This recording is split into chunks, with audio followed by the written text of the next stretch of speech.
Olá! Nesta aula abordaremos o tema janelas e planos de imagem do EcoFocus. Então, o EcoFocus a gente vai ter 5 planos de imagem. Subcostal 4 câmeras, subcostal veia cava inferior, paraesternal eixo longo, paraesternal eixo curto e apical de 4 câmeras. Então, o paciente que está instável hemodinamicamente, a gente sempre tem que começar, que a gente está fazendo focus pelo subcostal, porque ele não precisa se movimentar, ele pode permanecer em DDH. Então, a gente vê a janela subcostal, nosso primeiro plano de imagem aqui no exame EcoFocus. O que eu vejo? Ventrículo direito, átrio esquerdo e ventrículo esquerdo. Que a gente vê nessa janela. Quer ver nessa janela? É derrame pericárdico e função biventricular. Desta janela subcostal de 4 câmeras, a gente vai para a subcostal veia cava inferior. Como? Girando o meu transdutor com a marcação que estava para o lado esquerdo do paciente para a cabeça do paciente. Então, a gente vai girar anti-horário, vai sempre olhando a tela para a gente ver quando que a cava ficou longitudinal. E aqui está perfeito, né? A imagem perfeita da janela subcostal veia cava inferior. Então, eu vejo o fígado, a veia cava inferior longitudinalmente, desembocando no átrio direito. É muito importante a gente ver a cava desembocando no átrio direito para a gente não confundir com a aorta descendente. Você vê que se eu colocar o transdutor mais a pino, mais para mais ao meio-dia e mais caudal, eu vejo a aorta descendente. Que é aqui que a gente não vê no monitor, né, no simulador, mas a gente iria ver pulsatilidade. E a gente não deve confundir a aorta descendente com a cava inferior. Por isso que é importante a gente ver a cava inferior aqui desembocando no átrio direito. Desta janela a gente vai para as paroesternais. Então, se o paciente tiver condições clínicas, o melhor é que ele vire para a esquerda, né, para que o coração se aproxime da caixa torácica. Mas nem sempre é possível. O EcoFocus a gente tem que fazer com o paciente com que ele fique mais confortável. Muitas vezes ele vai estar até entubado e então a gente tem que se adaptar à situação. Mas se for possível, o paciente vira em decúbito lateral esquerdo. Então, como que a gente vai adquirir a janela paraesternal longitudinal? Marcação do transdutor para o ombro direito do paciente, né?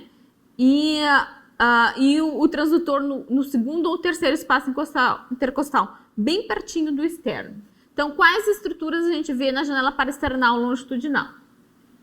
Ventrículo direito é a primeira câmara, ventrículo esquerdo, átrio esquerdo, aorta ascendente, válvula aórtica e válvula mitral.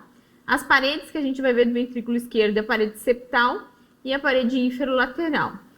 Folheto posterior da mitral, folheto anterior.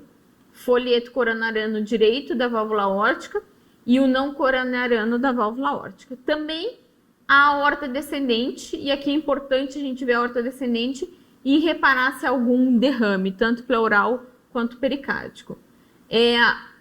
Objetivos dessa janela: ver função ventricular, global e regional e ver o funcionamento das válvulas mitral e aórtica, principalmente. Então, depois do plano paraesternal longitudinal, a gente vai virar o marcador do transdutor para o ombro esquerdo do paciente e vai para o plano paraesternal transversal no nível dos músculos papilares. Então, a gente vai ver o ventrículo direito e o ventrículo esquerdo. Reparem que é extremamente importante a gente ver os músculos papilares para a gente realmente estar no nível dos músculos papilares, que é onde a gente melhor vai conseguir avaliar alterações de volemias e a função ventricular no nível dos músculos papilares. Também é importante nesse plano, né, para a gente ver a interação do ventrículo esquerdo com o direito, né, a relação de tamanhos e a presença de derrame pericárdico. Dessa janela a gente vai para a próxima janela e última, né, que é o plano apical de 4 câmeras. Então, no plano apical de 4 câmeras, como que a gente adquire? Quinto espaço intercostal, marcador para a esquerda do paciente, ou para mais ou menos 15 horas, né? E lembrar que o coração, ele corre nessa direção. Às vezes o paciente tem cardiomegalia, em vez da gente obter a imagem do 4 câmeras mais ou menos na linha hemiclavicular, a gente vai adquirir, por exemplo, na linha axilar anterior, que o paciente, né, vai desviando a ponta para posterior, para mais lateral e posterior.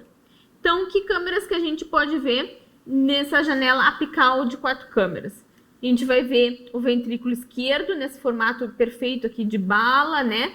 A ponta do apical de 4 câmeras deve conter o ventrículo esquerdo, o ventrículo direito, a válvula tricúspide, o átrio direito, o átrio esquerdo e a válvula mitral. E aqui é o importante a gente ver interação entre os ventrículos, função de contratividade regional e derrames.